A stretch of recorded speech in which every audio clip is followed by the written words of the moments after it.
Welcome back to the Talking Archive. I'm Josh Jacobs. Check out our Instagram at JoshDJ57. That's JoshDJ57. Also subscribe to our YouTube channel. Tell your friends about us and the different interviews we have on our YouTube channel. And last time we were talking with Mark Maxwell-Smith, who worked as a writer on Truth or Consequences with Bob Barker, and he discussed what it was working for Barker that provided more opportunities for him to work in other jobs and have more opportunities at Ralph Edwards Productions. It was because I worked as a writer on TRC that Ralph got to see and hear about what it was that I could do, which we hope was somewhat productive. So again, I owe it to Barker, and I do say Barker because everybody on the show referred to him as Barker. When we wrote scripts, we said Barker brings on three women, or Barker goes to a man in the audience and does this. So he himself, I would often refer to him in the third person. Interesting you mentioned that was because when Mark Goodson brought back The New Price is Right in 1972, his original choice, of course, was Dennis James, who did the daytime Name That Tune for Ralph Edwards. I think CBS did not want Dennis James because he was too associated with NBC, and Brad James even confirmed that to me in an email a couple of years ago. So they were looking, they thought, we want Bob Barker. But Bob Barker said, no, I'll host Joker's Wild, I'll host Gambit, but I'm not going to host Price is Right, forget about it. And Bud Grant said to him, no, Barker, you will host The Price is Right, because those other two shows are great shows that require a traffic cop, and that's not you. That's right. Yes. And I'm glad you mentioned Bud Grant's name, because Bud Grant deserves all the credit, A, for bringing back game shows to CBS, and for bringing Barker to Price. And it was the right call because, 35 years later, Bob Barker was still going strong with Price. And it just, and then it was great to see him there for his 90th birthday. They even gave Barker a chance to do one announcing to say, come on down, because he never actually said it, being the host. Right. And by the way, this is not rude what I'm about to say, but when Bob did die, it seemed as if everyone had virtually the same joke, which was, he died at 99. He didn't go over $1, right? Yeah, I've seen that many, many times, but even today. My observation was, and listen carefully to how I say it so that you don't think I'm in any way demeaning him, we have to hope that the first words Bob heard after he died were not, come on down.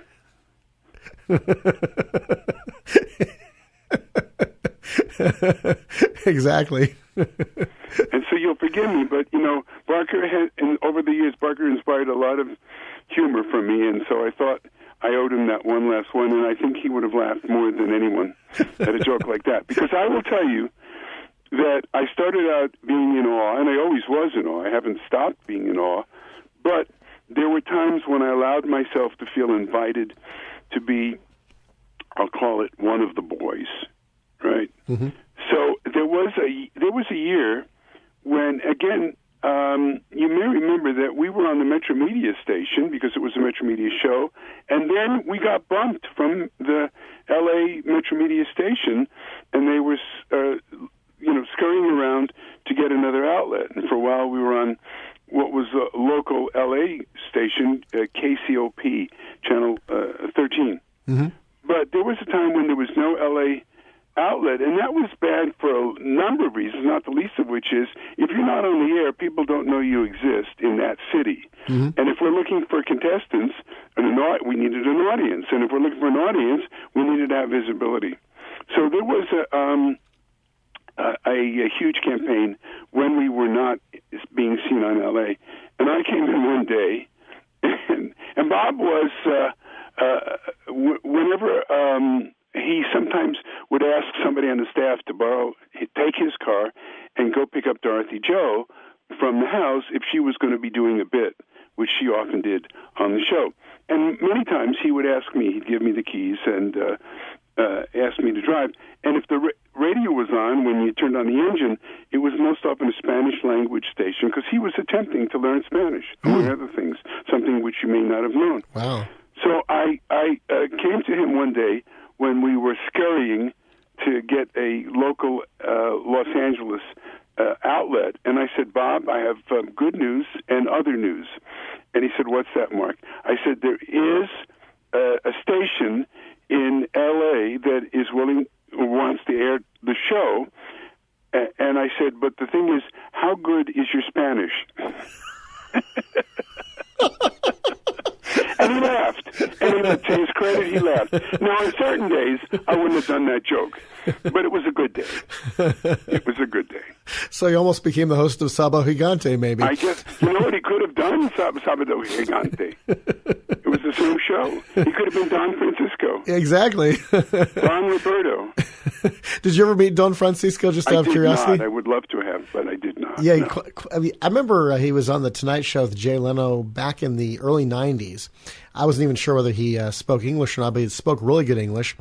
And very interesting, fascinating person. He would do two versions. He'd do one in Chile, where he's from, and then he'd come up to Miami, fly there weekly, and do a version there. Oh, my. I didn't even know that. But I can imagine that would be the case. Because much like English, you know, if you're in Australia or Britain or the U.S. or South Africa or Ireland, you know, that so-called English is so different.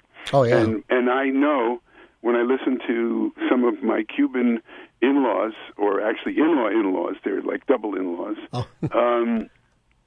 I can hear the clipped Caribbean Spanish as opposed to the elongated Spanish of other places. So. Wow, is your wife Cuban, by the way? No. My wife's brother's wife is Cuban. So my wife's sister-in-law, you know, but she's my sister-in-law as well. Yeah. But it's definitely. a double. So I attempt, in fact, to do chistes en español just for my sister-in-law, Vicky. And every once in a while I can hit one. I took 3 years of Spanish in high school, and I dreaded having to speak Cuban Spanish because it's so quickly. You just watch I Love Lucy, and whenever Ricky goes off on a tangent, he's speaking Spanish so quickly. I'm like, gosh, this is like crazy. Well, it's not just quick, it's that it's clipped. So instead of saying, ¿Cómo está usted?, it's ¿Cómo está usted? Like you lose, it's kind of like one of those audio machines where the rollers are going, so you lose every 10 seconds or so. ¿Cómo está usted? Bien, gracias. You know, things like that. Yeah, definitely. And then I listen to Spanish because I have a show that's been on for a long, long time there, and I see tapes once in a while, and that's different altogether. The Castilian Spanish with what I'll call the lisp, you know, but it's different. Yeah, my Spanish teacher was from Guatemala. Ironically, that wasn't even his first language. His first language was actually Mayan. Oh, my. Then I was wondering, his last name was spelled Cuxil, Cuxil. I'm like, that doesn't really sound Spanish. And now I found out why, because that's actually a Mayan name. But he spoke 3 languages, and really, really great guy. He passed away, sadly, many years ago. But I loved having him as a Spanish teacher, just, you know, great. And I just, I love taking, I wished I'd brushed up more on my Spanish lately because, you know, it's easy to forget when you have it. It is easy to forget. And I was, after one term of Spanish in college, the instructor called me to the front of the room and said, "Senor, I'm going to do you a favor. I will give you a D out of charity, but only if you promise never to set foot in the Spanish language department again." But luckily for me, many years later, a woman who has taught me in so many ways, on so many levels, the woman who shares with me the most precious thing anybody could have, which is their life, my wife, Melinda, is mi maestra, my teacher, and she has helped me learn enough Spanish to do okay at various venues. That's great. I'm very grateful for that. But that's far afield from Bob Barker. Yeah. Now, I've got a good question. After Truth and Consequences was canceled, you went to Name That Tune, where you, I think, created Bit a Note, correct? I am lucky enough to have had that distinction or honor or onus, whatever you'd like to say. And I always remember that 6 months or so after Name That Tune went on the air, I was standing at the sink doing the dinner dishes, and even big producers do dinner dishes. And there was an ad on the radio, and it was like, "I can name that sandwich in 3 bites." And I yelled, "Melinda, we're a cliche." Did you ever watch the episodes of Saturday Night Live where Chevy Chase was Gerald Ford and Jimmy Carr debating each other? Dan Aykroyd was Jimmy Carter, and so they said, okay, let's cue the national anthem, da da da da, and then Gerald Ford rings in, bzz, I can name that tune in 4 notes. No, I never saw that particular one. That proved that, again, Name That Tune was a big hit because Saturday Night Live was even parodying it, sort of, kind of. Well, it was a big hit, but I'm going to confess something to you, and I know we're again going far afield, but here's the thing. First of all, what happened was that Sandy Frank, who was a syndicator, I think accent on sin, Sandy Frank, who was a syndicator, had acquired the rights from Harry Salter, who owned the show, or from his estate. I don't even remember if Harry was alive at that point. And I would be willing to bet that he had gone to a number of producers before he went to Ralph, but I don't know that at all. I know nothing about the business end of it. But the deal was based on making a business deal, but also that it would be a brand new show, because in the old days, as you may know, and some of your listeners may know, it was just two people who were put in gym shoes, and they stood at one line, the music played, they ran across the stage, and the first to ring the bell at the other end of the stage got to answer what the name of the song was, which, by the way, was ingenious, because what that did was allow the viewer at home to have time to discern what the tune was. Now, I say that to you because we all came in many times. This is when I was working for Ralph in development, and we'd come in, Jerry Payne and I guess maybe even Ed Bailey was pitching, but there were all kinds of ideas that were pitched. And I came in one day with the idea of what if you bid how few notes based on a clue. But the reality is, even though it's become a cliche, even though it's a signature, even the one they're doing now, I don't know if they still do it in Australia or if they brought it up here, the reality is that it's antithetical to what you want to have in a game show, I believe, because you want to invite the viewer into a context in which the viewer can be at least equal, if not maybe superior to, or feel superior to, the contestant on stage. And when they write a clue that has the person say, I can name that in one note, nobody can name a song in one note. What they're really doing is naming it based on the clue. So the second part of this was, if I was doing it correctly, my recompense, my reward for having come up with the idea of Bid a Note was that I got to write the clues. And why do I say reward? Because Ralph was a signatory to the Writers Guild, and for writing those little clues. And in each show, I don't think there was more than a half a dozen that we had available, and sometimes, what was it, 2 or 3 that they did? I don't remember. But for writing those, I was getting paid Writers Guild money for each episode of the show. But the idea was, get them in the room, but don't tell them which piece of furniture they're going to be at. So it might be like, this is a song from a film about a woman who opens umbrellas and flies. So you know it's Mary Poppins, but you don't know what song in Mary Poppins, right? Yeah. Now you want to hear a couple of notes to confirm what you think it may be, right? And every once in a while I got real sneaky, because I remember I wrote one, by the way, the opens umbrellas and flies. You decide whether or not there's a comma in there, and then you'll just see how perverse my sense of humor is. But the one that I remember writing to keep them honest was about, and remember, this was the mid-1970s, this song from a motion picture signals the arrival of a visitor from outer space.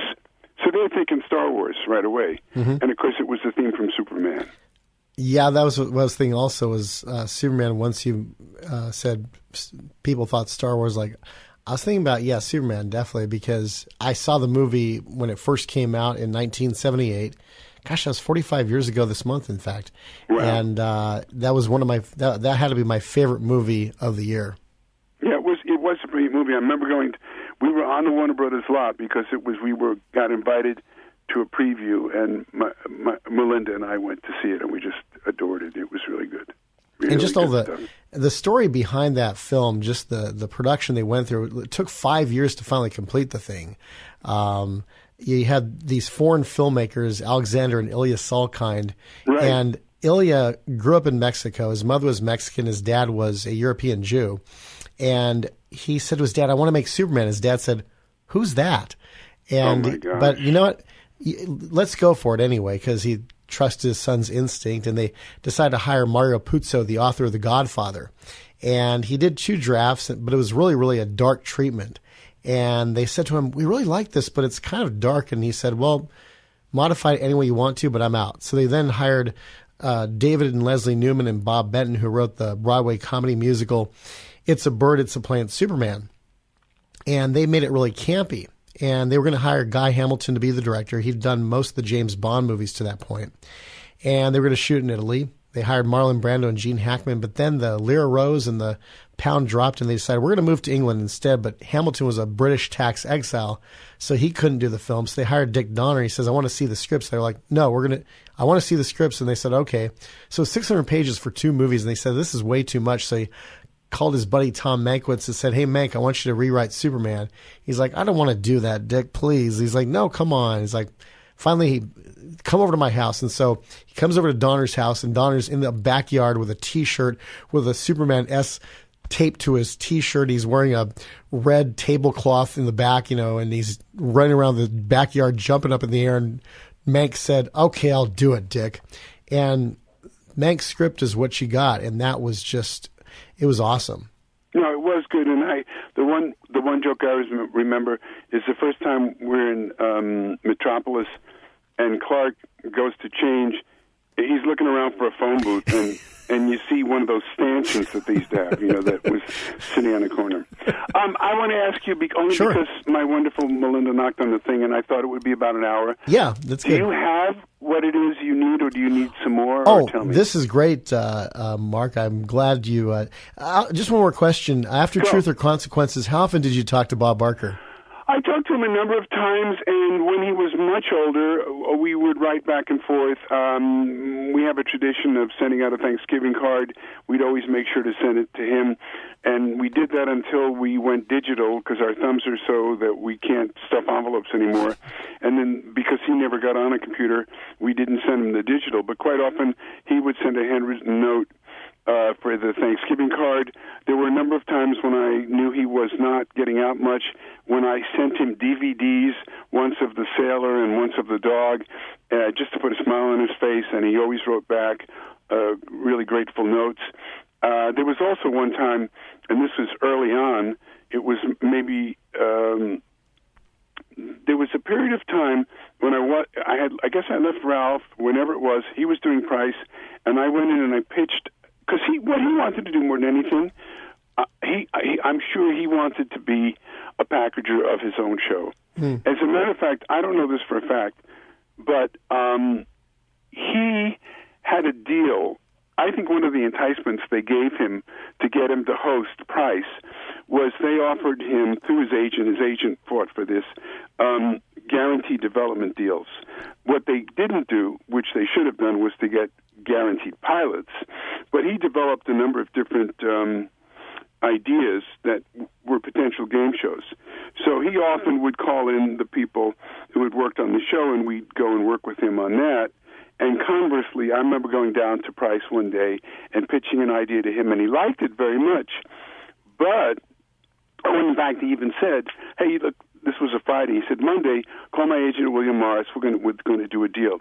But I never did it because after I pitched my idea, he liked it, and then he made it into his vision of what he thought it should be, and I didn't agree with that vision, and I thought, there's no way I'm going to be able to survive in a room with Barker and his history and my history with him.